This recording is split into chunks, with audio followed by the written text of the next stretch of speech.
Great to have you with us. Now, the Greater Accra Regional Chairman of the National Democratic Congress, NDC, Adekoka, says the 10 regional chairmen of the party have not endorsed former President Mahama as a candidate for the party in the upcoming elections. He says they simply conveyed the message of the party grassroots to the former president when they asked him to consider leading the party come 2020. The 10 regional chairmen haven't endorsed anybody. It's the communique is explicit. It's explicit on it. You understand? So I don't know why we are making a hue and cry over this thing. People should read. You see, then you make Baumia have some justification. People are not reading. So, Chairman, tell us about this meeting. It says in the first part that you had a meeting with His Excellency. Yes, we had a meeting. Yeah, we had a meeting. At the regional level, we had a meeting every quarterly, and that was one. And to look at the problems in the party and to find profess solutions. But we are part of the party machinery, and in this instance, this is what we have observed by going round the various constituencies in the various regions. So we are passing on a message that the people have. Right. So the 10 regional chairpersons were having a meeting, yes, which is routine, exactly. Did you decide to invite the former president? Oh, we didn't throw an invitation to him. After our deliberations, and then we decided we are going to issue a communique. But whom are we going to issue the communique to? The person that we are going to issue the communique to, we have to go and present the communique to him. And that is what we want to present a communique to him. And then we released the communique. That was it. Is that to mean then that from what you are picking from the party grassroots, as you say, the message you are conveying, exactly, the person that it's only the ex-president who teaming supporters are calling for to be the president? When you say it's only the ex-president, yeah, because it's the ex-president. The people are because he stood at the Cape Coast and made a statement. Subsequently, when he was making the statement that people were cheering up that we want Mahama. So, and also having gone down various constituencies, that's the message there. And so they are expressing that they want him to consider or think about coming again to run for the flag bearership of the party. Simplicity. It ends there. So nobody has endorsed anybody. Nobody is putting any impediments in anybody's way to contest. No. So what I'm asking is that from your observations as regional chairman, is it only the former president whom supporters are calling for? Currently, that is what we have reported to him. What we have heard is what we have reported to him. So you haven't deemed it fit to make a similar communication to any other presidential candidate? So far, that is what we have had on the ground. And that is what we have reported. Right. We cannot report what we haven't heard. He says the only NDC member that the teaming party supporters have asked to leave the party is former President John Mahama. If, as I sit here, there's overwhelming evidence that people are clamoring for him, who will go and tell him?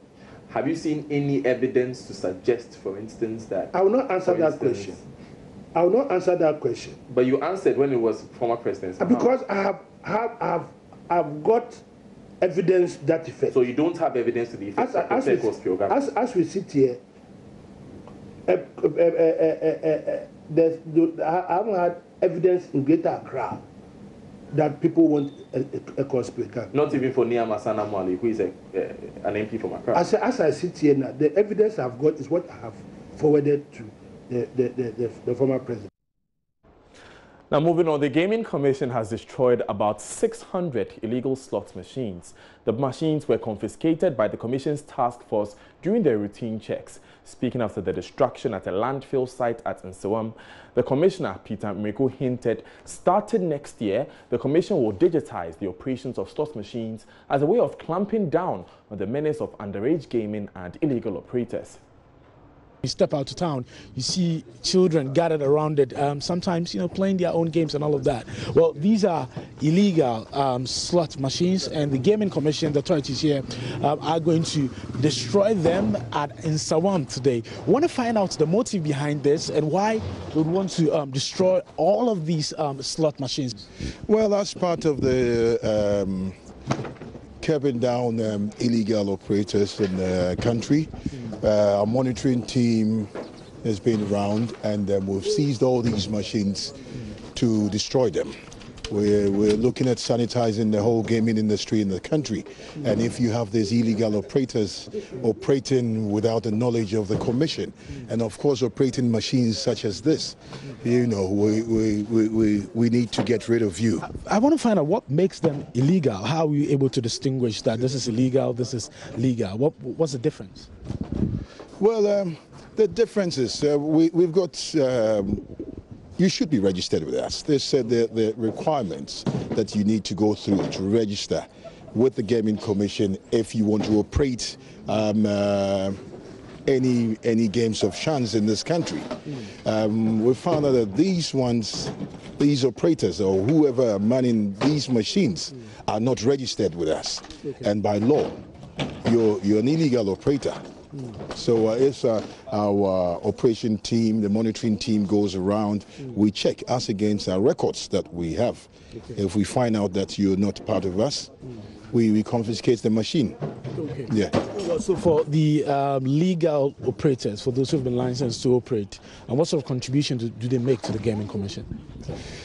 Well, the contribution they make, we're fine. The legal ones have got their legal fees that they pay to the commission, they pay to the government too as well, and it's basically monetary contributions to the government. Okay. Yeah. Well, I think one of the issues people are raising about some of these slot machines. I mean, if you walk through some communities here in Accra, usually the slum areas, you find lots of children, playing around them. Sometimes for time that they're supposed to be spending in class, you find them, playing some of these games. Isn't that, much of a concern to the Gaming Commission? And what are you doing to stop that also? Well, it's much of a concern to us. It's much of a concern to us. This is one of the reasons why we're going round to get rid of, especially we start with the illegal ones, and after which we come to those who are registered with us, who are operating these machines with children using it. After we come to that. But what we're doing now is by next year, second quarter, all these machines, we're migrating from an analog system onto a digital platform where we can plug in a central monitoring system to monitor these machines. And going forward, sometime by next year, June, these machines will be a thing of the past, because these machines are all analog machines which are not fit for purpose. Well, very soon, these slot machines you're seeing here would all be up, in flames, and that's one commitment by the Gaming Commission to, one, clamp down on illegal operators and also check underage, gambling. They tell us that sometime next year they're going to roll out digitized form of, gaming, and that would ensure that they properly monitor children who engage in gambling, sort of. So from here, the Gaming Commission here is Legon, Maxwell Ababa for Joy News. Now moving on, the 9-year-old girl who was defiled until her womb and intestines popped out at Commander in the Central Region is gradually losing her speech. The Class 3 pupil can hardly talk after the traumatic experience that almost killed her. The suspect, Francis Thompson, a fisherman, was granted bail last week, but the Attorney General's Department has assigned an attorney to concentrate on the case. Richard Kojonyako has more in the following report. She was defiled so violently a manner that saw her collapse after seeing her womb and her intestines dangling in between her thighs. A fisherman at Commander, Francis Thompson, known in the area as Kojua Patu, allegedly defiled her. Not even the sight of blood from the private part of the 9-year-old girl could stop him. In the process of pulling his manhood, the manhood swept along with it the womb and intestines of the Class 3 people. He abandoned her.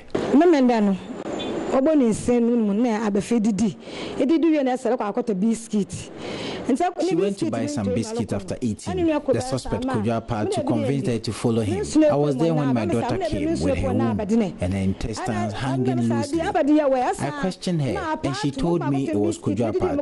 Kujapa has killed me.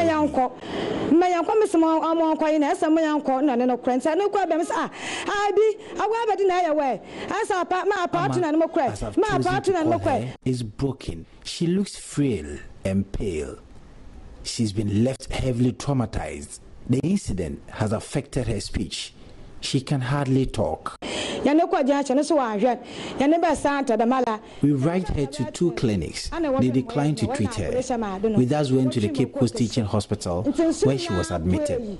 The doctor said surgery had to be conducted. I am broken. I really need help. We can hardly foot the bills of the girl. The Central Regional Police Command has been soliciting some support for the victim as parents of the victim have run out of funds.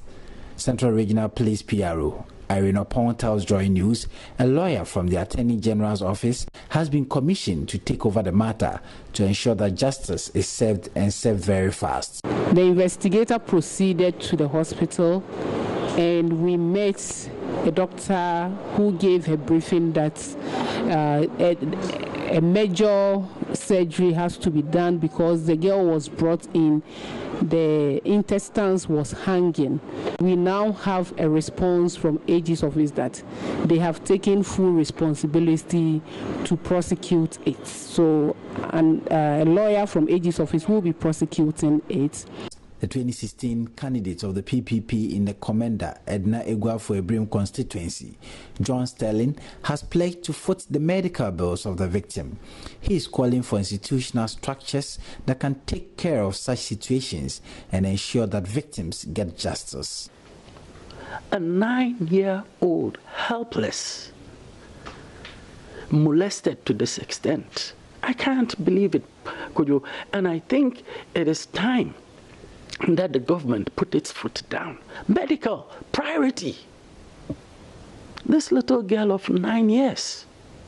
Look, she's going to be psychologically scarred. No matter how brave we find that, she's 9 years. The suspect was granted bail about a week ago and would reappear on the 16th of November 2017. For Joy News, Richard Kwejonya-Akon reporting. Now moving on, the Ministry of Lands and Natural Resources, John Peter Ameru, has launched the Chebi reclamation project intended to reclaim pits created by activities of illegal mining and make those areas viable for agricultural activities. The reclamation is expected to take place at sites that meets the WHO standard as far as mercury content in the soil is concerned. Distinguished ladies and gentlemen, all invited guests,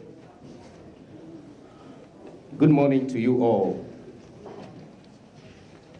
First of all, let me use this opportunity to thank His Majesty Osajifo for the collaborations between his outfit and the Ministries of Lands and Natural Resources for what we are witnessing today. The efforts within the past 5 months towards the launch of this program is very significant. And I must put it on record that his effort towards the launch of this program is as a result of his persistent approach to the issues of illegal mining in Ghana. You recollect over the past years, His Majesty has insisted that to address the issues of illegal mining in Ghana, it can't be responsibilities of communities, chiefs, and elders alone, but it should be an aggressive well-programmed strategy with involvement with all stakeholders, government taking the lead role in addressing those malfunctioning. And so you recollect that with His Excellency Nana Addo Dankwa becoming a president, he put together a multi-stakeholder approach to address this issue. He inaugurated a committee of about 7 ministries, involving my ministry, Ministry of Lands and Natural Resources, the Environment Ministry, Ministry of Regional Reorganizations, local government, defense, interior, to come together and put up a comprehensive strategy to see how the illegal activities could be addressed. It is on that basis that we have developed and formulated strategies to make sure that we minimize the activities of the illegal miners. I want to thank Osajifo for his efforts in making sure that the reclamations program that we're going to launch today will be successful. Illegal mining, as you are aware, has not been seriously regulated over several years. As Ghanaians, we believe and we know that the natural resources of this country belongs to us. And every Ghanaian under the jurisdictions and law of this country, when it comes to the small-scale mining, have a right to extract the minerals. But the approach and the methodologies that have been adopted over the period have left the environment in a state that you and I would have to pay for to be able to reclaim the land. It is estimated that not less than 4% of the total surface area of Ghana, covering an area of almost about 238,000 kilometers squared, has been degraded. If you put a cost together to be able to bring back the cost of externalities in terms of the degradations, to bring the life and then the environment back to its normal or natural status, estimates have put it in a range of hundreds of billions of dollars. The question we need to ask ourselves today is whether mining had therefore really been good to this country.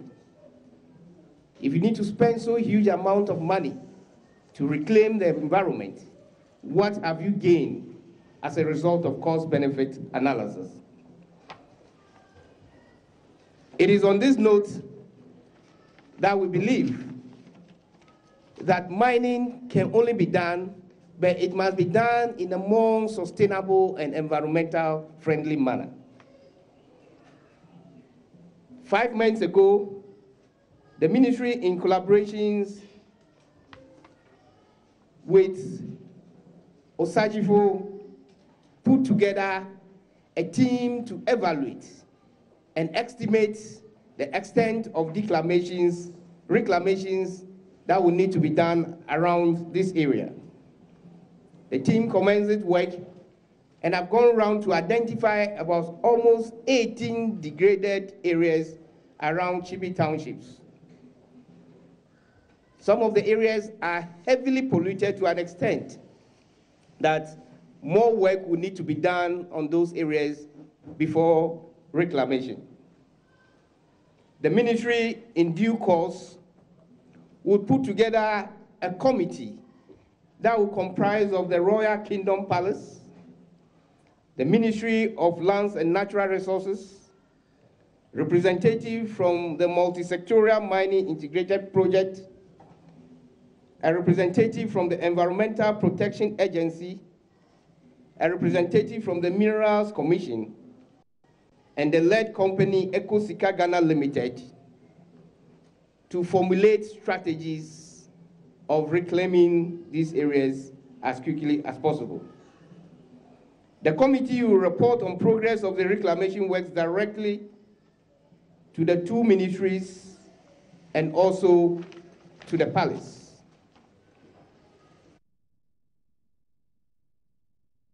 You're watching Joy News today. There's still a lot more to come. Stay tuned.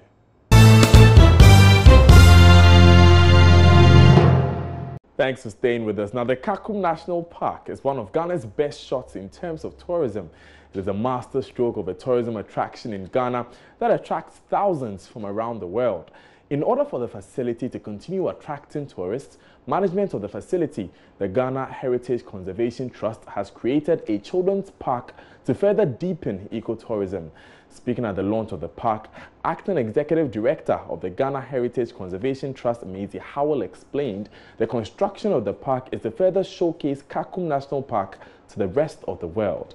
Richard Kojonyako has more.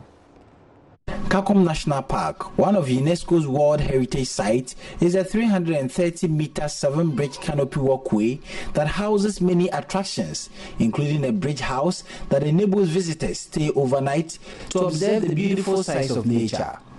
The children's park houses a boardwalk, a miniature canopy walkway, and other beautiful attractions carefully planned to make children that visit the park play, learn, interact with nature, and more importantly, enhance the full potentials of the park. Speaking at the launch of the park, Acting Executive Director of the Ghana Heritage Conservation Trust, Maisie Howell, explained the reason for the construction of the park is to make the Kakum National Park exceedingly attractive to all categories of persons. According to the Executive Director, the management of the park plans soliciting technical and financial support for the restoration of the Kakum Restoration Hall for the exhibition of artifacts of animal life to depict the culture of the communities around the park. The Children's Park is phase 1 of the larger Kakum Nature Park. The objectives of these 3 activities are to provide additional attractions, to enhance the experience of our visitors to the park, to boost revenue, and to provide additional support to our partners and the communities around the park. This year, 2017, marks 20 years since the GHCT has been managing the famous Kakum Canopy Walkway. The chairman of the board of the Ghana Heritage Conservation Trust, Professor Kojoyanka, hinted the organization will this year begin building a bamboo village for the community to enable them to take advantage of the bamboos in the area and also to offer employment opportunities for the youth. What we have done this time is a children's park. We reached the idea of a children's park in direct consultation with community leaders, with tour operators, and with all those who we consider stakeholders. We are creating a bamboo village. The bamboo village will be just behind the children's park. And what are we doing? We've asked the Forestry Commission, and they have gladly given us some experts who are coming here next week to advise us on how to grow more bamboos, how to retain what we have, and what to do with the bamboos that we have.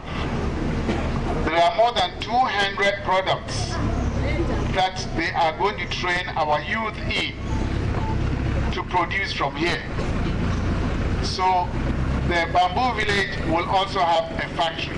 The Deputy Central Regional Minister, Thomas Ejebafu, praised the Ghana Heritage Conservation Trust for the construction of the park. We have a lot of tourist potentials in Ghana, in Central Region. Not only Asebu, every district in this region has tourism potentials, and we want to tap it.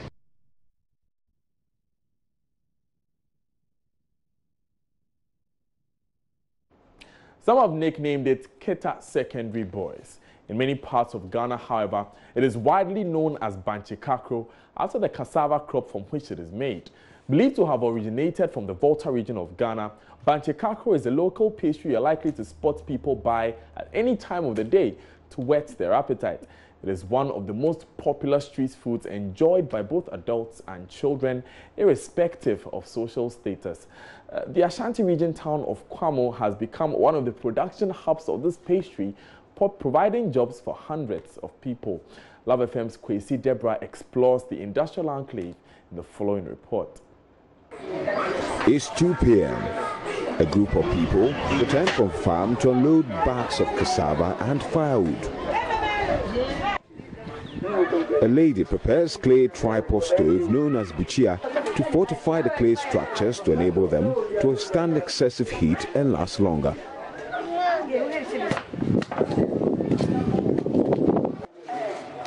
Then the women get to work. Indeed, not every tube of cassava is suitable for processing. Meet Akusia.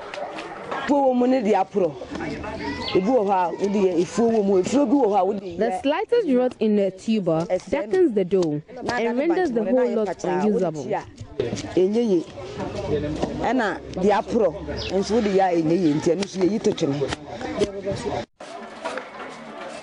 The women have acquired a milling machine which they have been using for the past 6 years.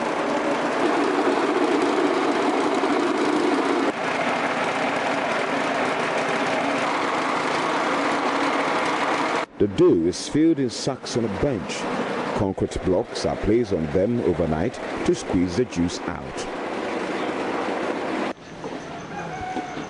At 3 a.m., the women wake up to pick up semi-dried cassava dough. Fabric curtains from tailoring and dressmaking shops are used to light up the fire. Special pans for frying are prepared. The women start molding the dough into small balls, 16 into each pan. Many say Kwamo is headquarters of Banchikakro among all Akan-speaking towns. Here, there are at least 15 cluster locations. Banchikakro is produced on a large scale, an activity that has gone on for 40 years. Mami Aso is one of the elders at Kwamo. She traces the advent of the business in the town. It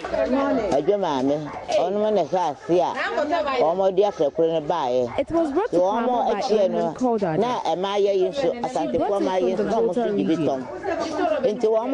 Immediately she left, the women and men took over the business.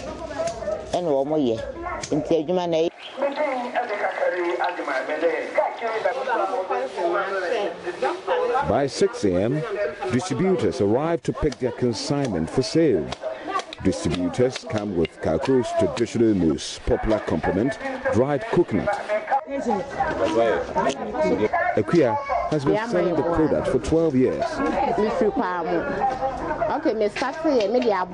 I have used the business to take care of my siblings, to complete their tertiary education. Yeah,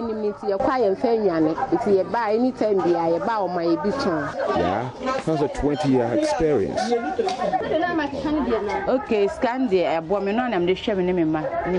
I can't finish telling how it has helped us. I have used it to cater for my family. The distributors take the product on credit, sell before making payment after taking their commission. Each branch goes for 12 cedis wholesale, out of which the distributors make 5 cedis and give the producers 7 cedis. Like every human endeavor, the sales arrangement comes with risk. Sometimes distributors default payments and disappear. But all the same, we managed to recover.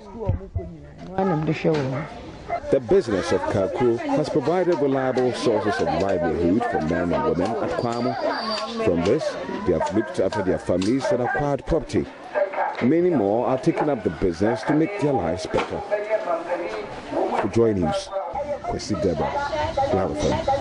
We stay in the Ashanti region because Audu Osman, a 38-year-old who was one of the 2 suspected armed robbers shot and killed by the Ashanti Regional Police Command, will stay with that story. Now, the youth of Abuabo, where he resides, are crying foul.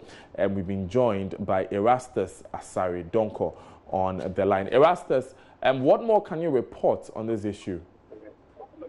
Well, already yesterday we had a complaint from the family of Osman Audu to the effect that the police have arrested their relatives. They are trying to gain access to him, but they are not being allowed to see him. And so we started doing our investigations even before the press conference came up. And then the police held a press conference and indicated in fact, the guy has been shot together with his brother, and he claimed that they are suspects. They tried to escape from a one-story building at Sepe, and so they were shot. Now, my investigations revealed that indeed a 9-member armed police team, a military team, handcuffed him, took him to the family house at Kenyase, not Sepe, and ransacked his house, searched his house for suspected weapons, whilst subjecting him to severe beating. In fact, we have people with eyewitnesses who showed us how he was beaten, being stamped with the feet and all that. Then, when they did not find any weapons, they bundled him into a vehicle and left. Now, yesterday, they held a press conference and said he was trying to run away. The family says no. They have seen the body. He has 2 bullet wounds to the chest. And so they believe that if he was running away, he could have been shot from the back and not the front, as indicated by the body lying at the mortuary. And so just right now, hundreds of youth from Abuabo and Aswase have gathered here in red armbands, demanding justice. They've given the Interior Minister and the President and the security agencies 3 days to intervene, or they will take the law into their own hands. So that is where we are at the moment. Right. Have they said what they mean by they'll take the law into their own hands?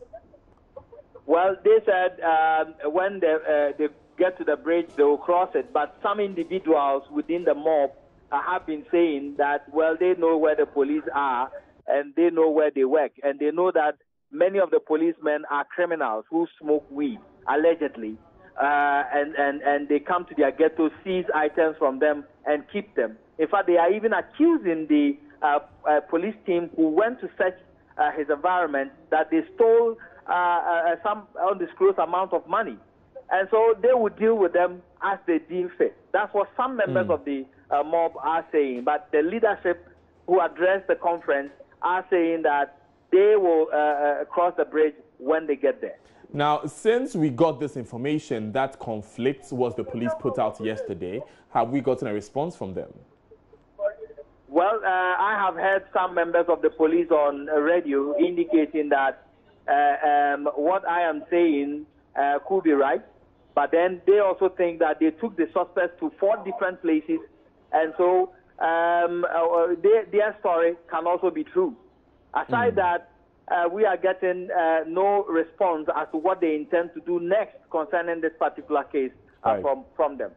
Right, thank you very much, Erastus Asaridonko. He's a man in the Ashanti region. Let's come back to Accra, because this same issue is being addressed in Parliament now, and Minority Chief Whip Muntaka Mubarak, who is Member of Parliament for Asawase in Kumasi, is asking that the Interior Minister be hauled before the House to answer questions relating to how the 2 gentlemen in the custody of the police died in his constituency. Joseph Akable joins us from Parliament. Joseph, what more can you report? Well, Daniel, the latest on this story is that the Speaker of Parliament, in this particular case, Jose Usu, who is the first Deputy Speaker by his chairing proceedings today, just granted the request by the MP for Asawase. He has directed that the Minister for Interior appears on or before November 22 to brief the House on exactly what information he has picked up from the police as to how those 2 gentlemen died in the custody of police. In fact, the narrative he presented to the House is similar to what we just said Erastus narrated to us from Kumasi as to the gentlemen being arrested and being asked to lead the police to a place where they could identify the weapons, but they died in the process of trying to escape. Now, he says he finds that narrative very strange in the sense that as far as he's concerned, when individuals are in the custody of the police, it's the responsibility of the police to ensure that they are well secured such that they don't even attempt to escape in the first place, and especially in an area where there's great suspicion and there's high space of armed robbery in the area, you expect that the police are a bit more professional in their handling of the matter. He told the House that he had tried on his own to contact the Interior Minister. He couldn't reach him, but he got a Deputy Interior Minister who gave him that the House, but unsatisfied that the Minister for Interior be asked to appear, and that request has been granted. So on or before November 22, we can expect some answers from Ambrose Derry, the Interior Minister, on this matter. Joseph, the date you mentioned is November 22.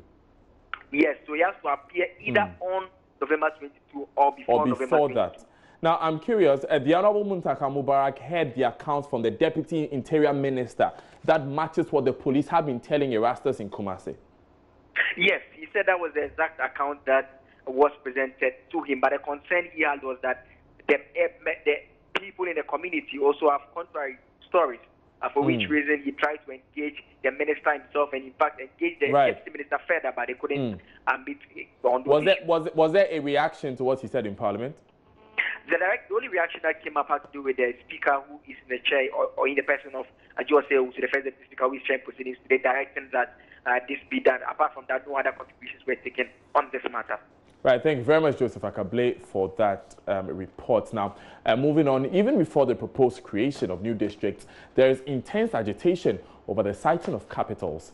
Residents of Ekropong in the Echima in Wabieja district went on a street march Thursday.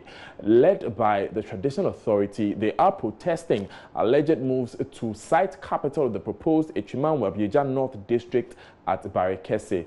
They claim President Akufo-Addo had assured on his 2016 election campaign the district's capital will be sited at Ekropong. Nana Amankwa Pam is Akwemuhene of Ekropong. The town of Ekropong has the requisite facilities better than Barekese. It has infrastructure facilities to be developed to befit a district.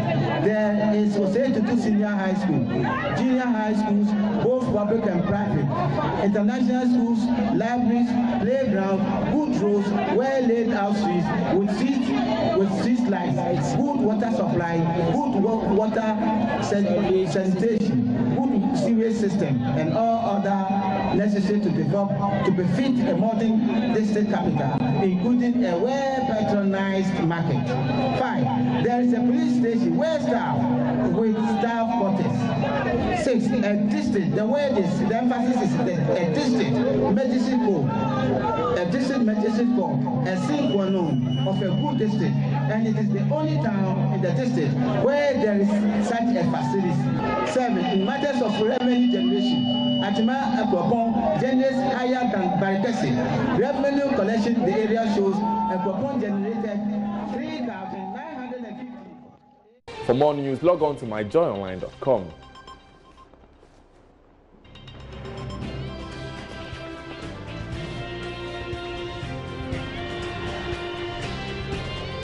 I'm Daniel Daze. Thanks for joining us.